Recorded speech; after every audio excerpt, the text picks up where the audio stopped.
Hello, this is Matt on the Moon Lambo channel. Allegedly, there are large amounts of Bitcoin being moved about on the XRP Ledger. Like massive quantities in terms of United States dollars, even in terms of Bitcoin, however you want to look at it.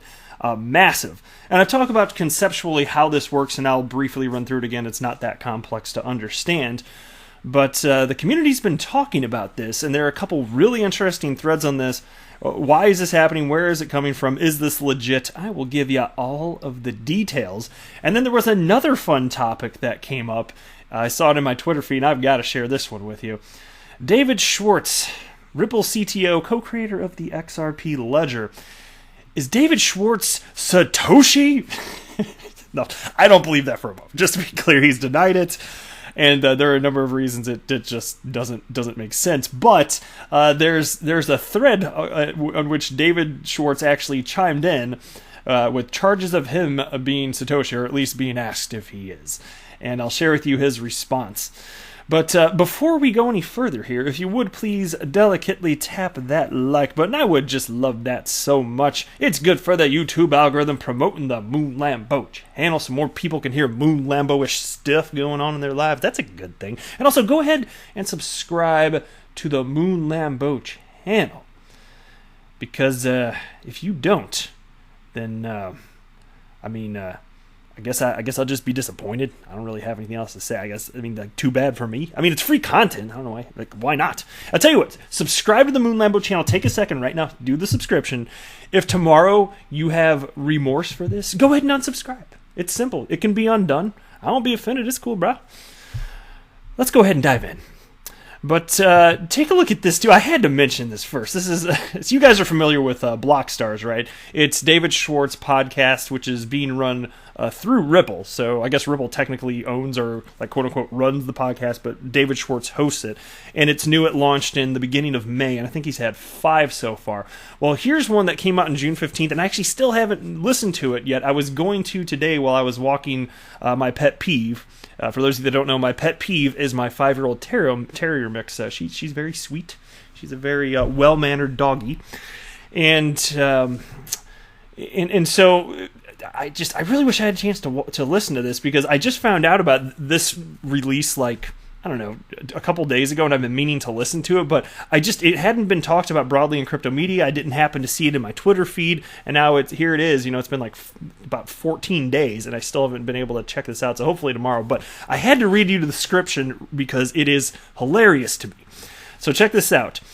This one was titled, "Why Deep Liquidity is the Key to Institutional Investment in Blockchain." Ripple's Brianne Madigan. Ripple's VP, head of global institutional markets, Brianne Madigan, discusses the future of institutional investment in digital assets, including why security token offerings may be the key entry point for traditional finance, and whether we'll eventually tokenize everything from real estate to racehorses. So as soon as I read that description, I was like, you're going to talk about tokenizing a living animal in this podcast. Where do I sign up? Just take my money. I want to hear what this is about. And funny enough, I actually joked about this, about how you don't need to tokenize literally everything. Okay, maybe tokenizing real estate, for example, makes a ton of sense, and there will be other things. Tokenizing stocks, there you go. That'll reduce some friction. Maybe you could have the stock market trade 24/7. I don't know if that's ever going to happen. There might be other reasons I'm unaware of to why that could potentially be a bad idea for as far as the government's concerned. I don't know. I'd love to hear the pros and cons of that. But I joked in the past, and it's so funny. It's it's a real thing being discussed here. I joked you don't need to tokenize everything. I was like, I don't need to tokenize my pet peeve. What the hell would that do? I'm not going to tokenize my dog. But here we are now talking about tokenizing a racehorse. That would be fascinating. So, okay, if there's something to it, then super duper, okay? I guess if horses are expensive and they're used in, I don't know, I'm just theorizing here, and I don't know how, racing horses works, but I guess if multiple people own it and it makes sense to tokenize it, fine. But I'm still not tokenizing my maybe I should take that back. Maybe for comedic effect one day I will. Anyway, take a look at this, though.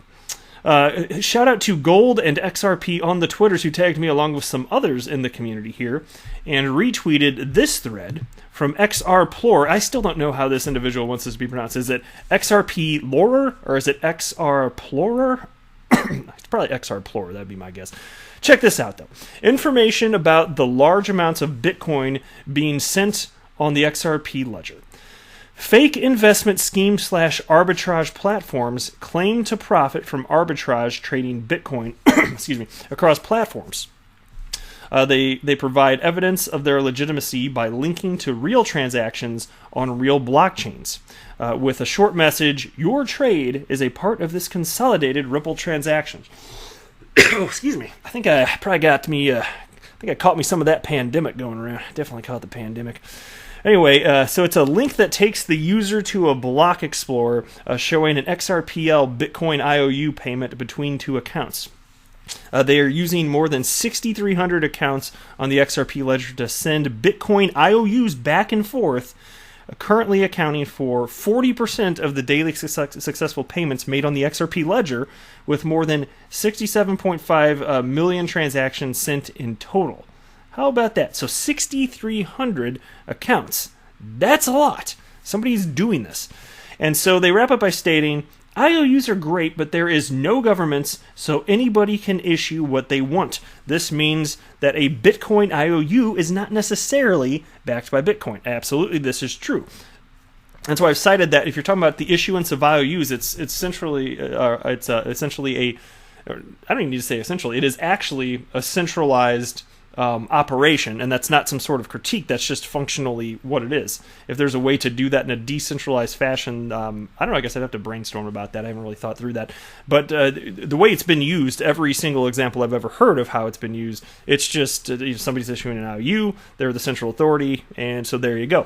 And that's why people joke about the fastest way to send a Bitcoin today is to send it on the XRP Ledger. Now, of course, it's not the case that Bitcoin is actually moving on the XRP Ledger. Bitcoin is always eternally stuck like glue to its slow and clunky blockchain.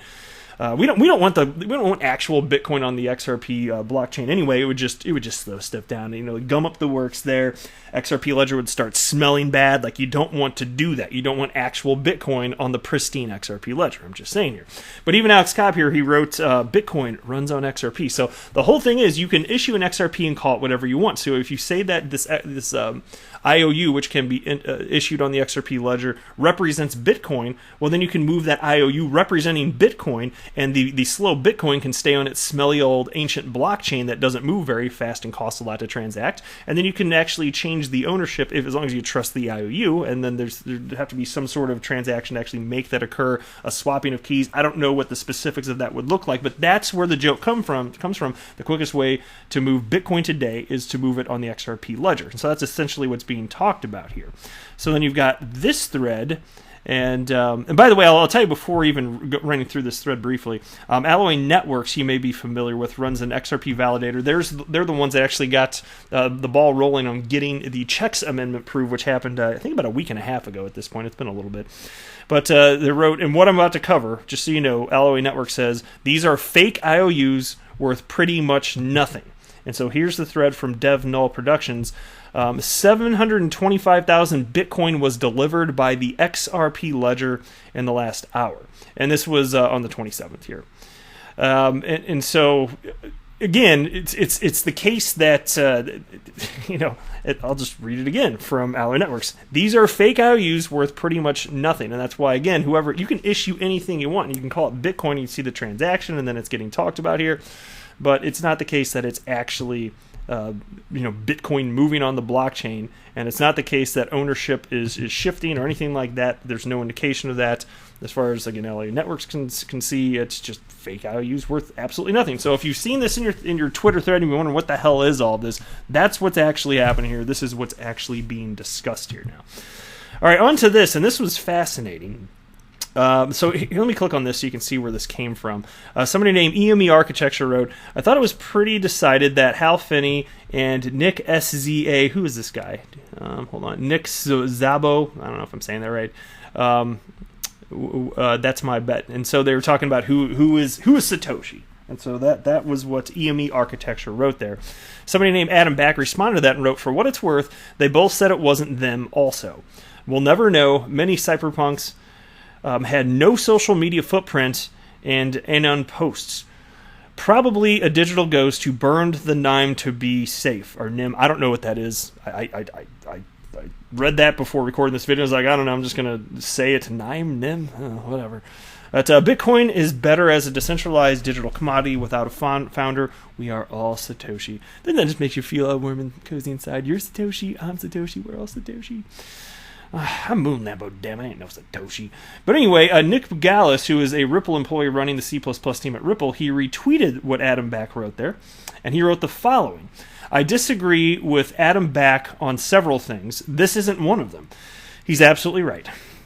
Bitcoin is better as a decentralized digital commodity without a founder. The fact that Satoshi not only realized this, but acted on it showcases both his brilliance and his principles. Yeah, fair enough point. It's not like I feel strongly against that, but I'm still curious and would love to know who Satoshi is, and I don't know if it would actually have any sort of destructive consequences if we ever knew who Satoshi was functionally. Maybe it's multiple people anyway. I don't know. I'd be open to a conversation on that. I don't know that it'd be the end of the world, though, but fair enough. Everybody can have their own opinion. Somebody named Jamie Newfer, a Zerp God, wrote the following. A brilliant man with principles, who, if he was Satoshi, would completely dissociate from it and let go of the keys and controls.